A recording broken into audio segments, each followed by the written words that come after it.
the security and welfare of Nigerians. You have to assure me, and I have to know the people I am going to enter into such party with. And when I get all those answers clear, when I tell Nigerians this is the way to go, they will believe me. Because in all honesty, we need a new thing. We may not go back to change the beginning, but we can start from where we are today and change the ending. Okay, on so that I note, am part of the coalition. I said it, and I mean it, and we will achieve it, and we will succeed. Thank you. Well, you see, in politics, candidates have the choice to get into their own discussion and negotiation. But for me, my own take is that whoever believes that he's qualified to be president should submit himself for a free and fair primary election. That toughness that we're going to face in the primary will determine the person that has the capacity to face the tough challenge in the general election. I am not in the league of people trying to persuade anybody to step down for anybody. That should be the decision of the candidate himself, because I wouldn't want anybody to come out and say, I'm leaving this coalition or this party because I was pressured to give up my ambition. I wouldn't have loved to be this or that. So whatever Atiku or Obi are discussing should be left for them.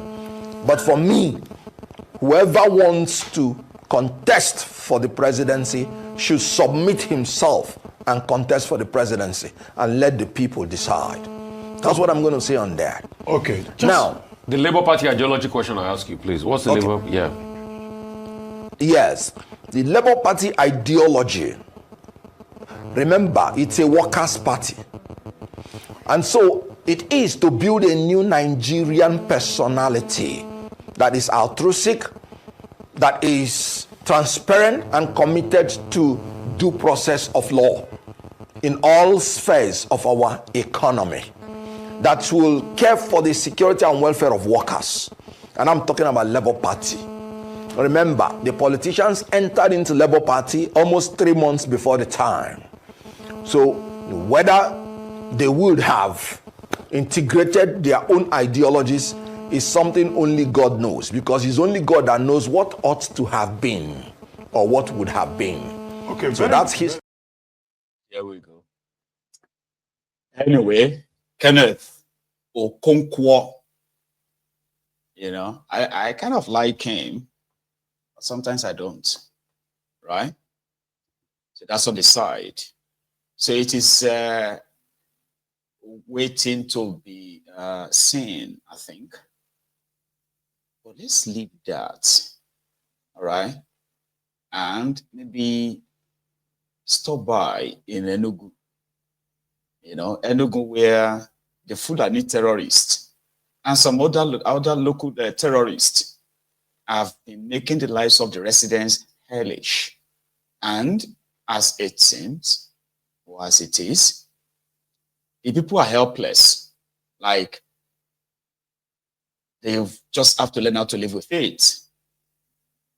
From the pulpit of, I don't know how to describe it. Is it Reverend Father Abi? What have you? Talking about the insecurity in the eastern part of Nigeria.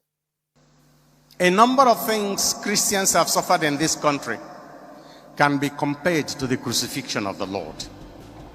Do we talk about the takeover of all Christian schools, all mission schools by Nigerian government? They took over those schools, destroyed them, turned our educational institutions into houses of formation of criminals and mediocres.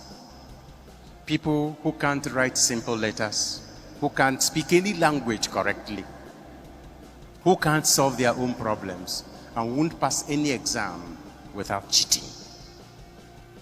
And that is like crucifying, because that is a house. The school is a house of formation of character.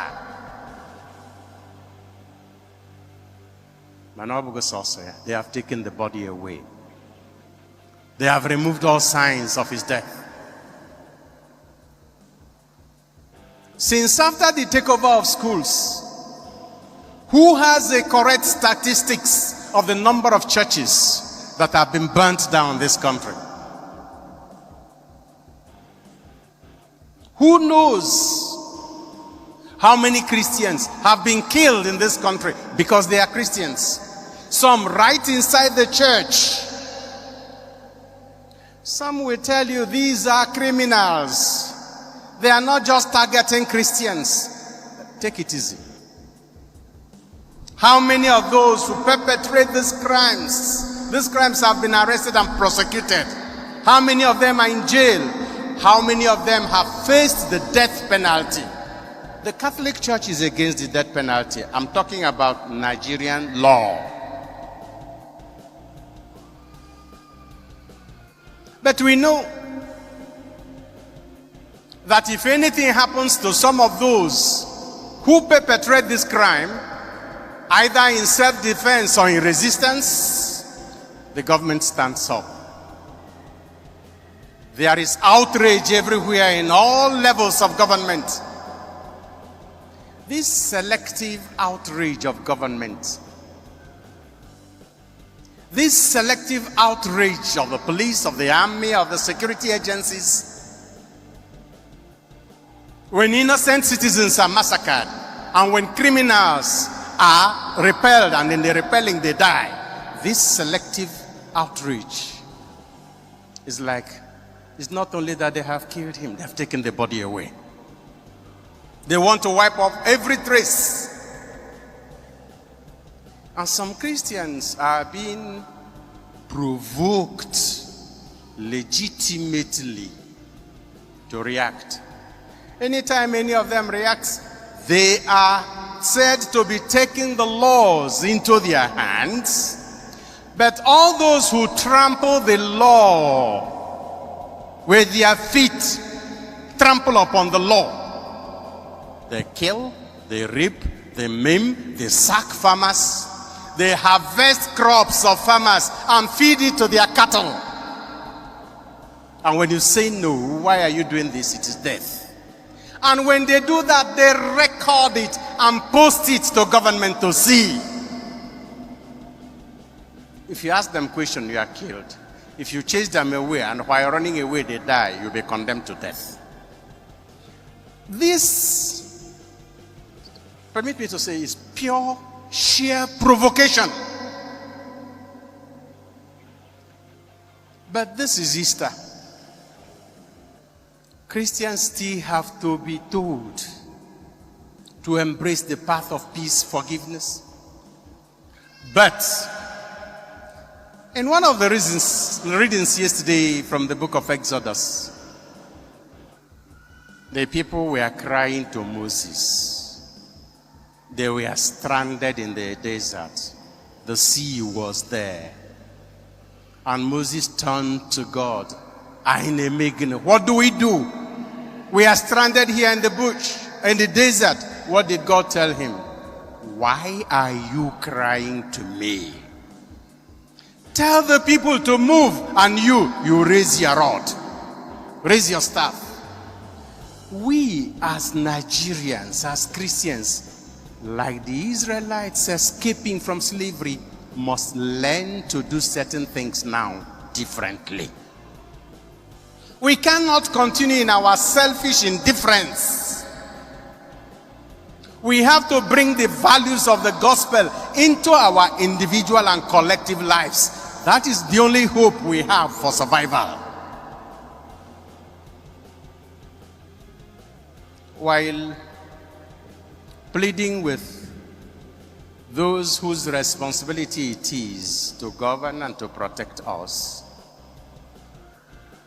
today, many of them will go online in television and in their official handles, social media handles, to wish Nigerians, especially Christians, happy Easter.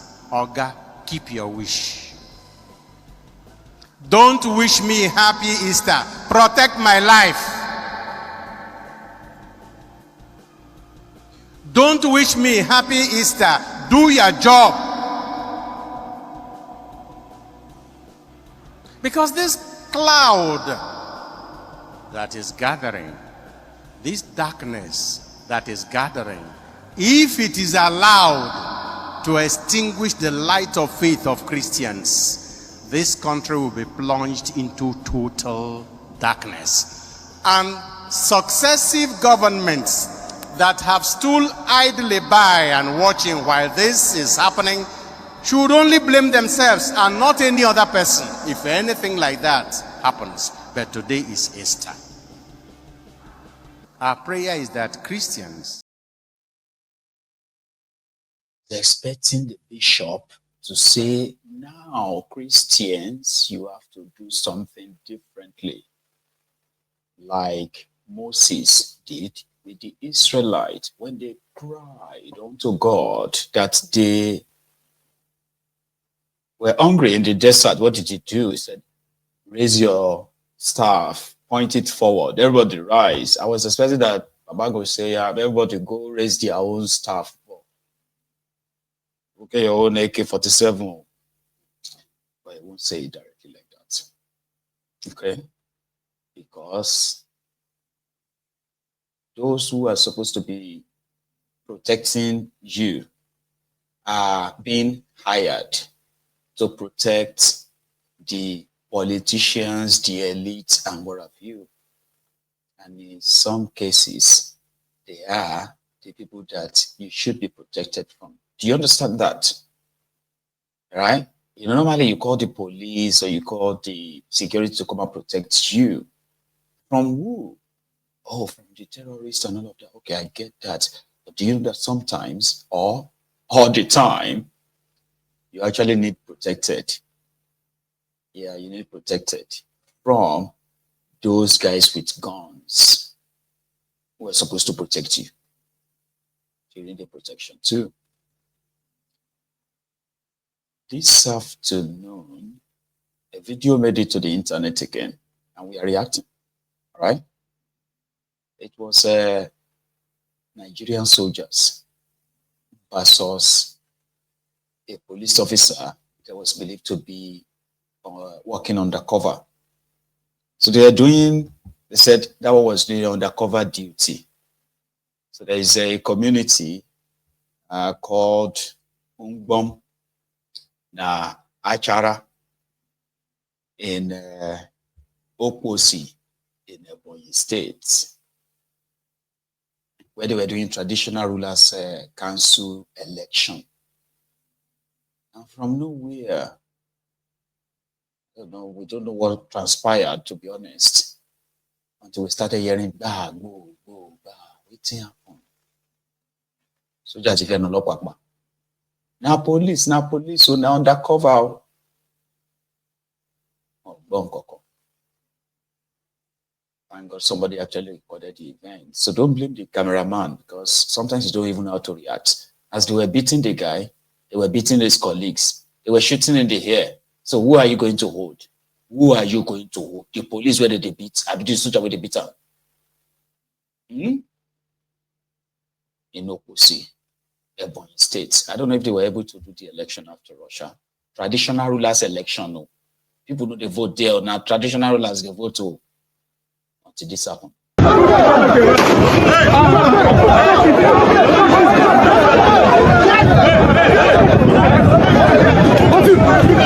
What?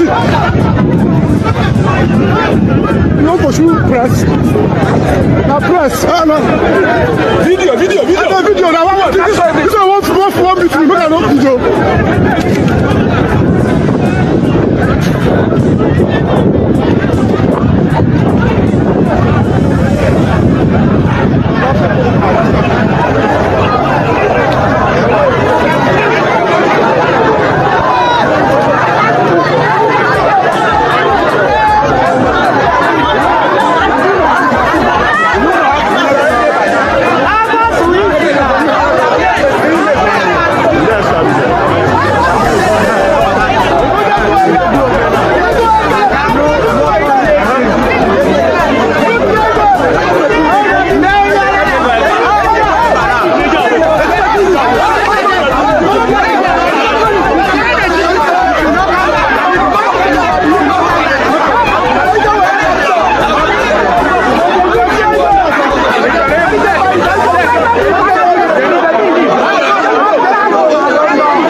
my chairman.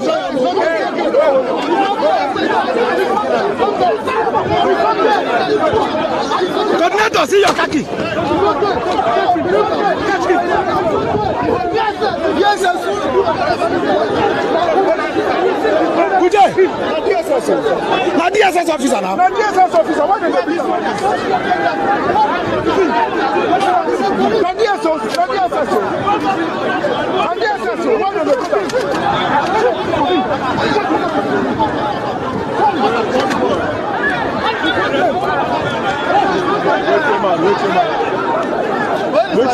Chairman. Okay. Ojure is bad. Ojure ajuju. To go to hospital, go that. No. Oh, my phone in that for somebody pick some narrow young mate.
Jay, help us, oh.